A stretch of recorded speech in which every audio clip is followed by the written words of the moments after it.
ওই পাশে যাও। ভাইয়া এটা খাবো? আরে ওই এখনই খাস না, এত বড় জার্নি, একটু পরে আবার চাবি, রাস্তায় খেয়ে নিস। ভাইয়া তোমার ফোন দাও না। না, ফোন চালানোর বয়স হয়নি তোর, পড়ার বয়স, লেখাপড়া কর। আরে ভাইয়া ট্রেনে পড়তে কে বসে? পড়তে পারে, পড়তে তো আমারও মন চাইতাছে, কিন্তু এখানে যদি আমার বই থাকতো তাহলে অবশ্যই পড়তাম। আচ্ছা দাঁড়া, এই নে, আমি আসি না, আমি জানতাম তুই ভুলে যাবি, এই জন্য সাথে করে নিয়ে আইছি। একে মজা বুঝাইতাছি। ভাইয়া আমি ওয়াশরুম থেকে আসি।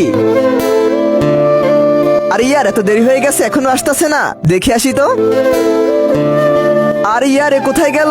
যদি আজকে না পাই তাহলে মাম্মি পাপা অনেক মারবে। তার আগে তুমি কি এক বস্তা টাকাকে ভালোবাসো নাকি তোমার মা বাবাকে? যদি মা বাবাকে হয়ে থাকে তাহলে ভিডিওতে লাইক দিয়ে চ্যানেলটা সাবস্ক্রাইব করে দাও। লাইক সাবস্ক্রাইব না করলে বুঝবো তুমি তোমার বাবাকে ভালোবাসো না। আর এক নাকি দুই সেটা কমেন্টে বলে যাও। আরে ওই এইখানে কি করতাছো? আমি তোকে কখন থেকে খুঁজতাছি। চল ভিতরে। না আমি যাব না, আমাকে ফোন দাও তাহলেই যাব। এই নে চল।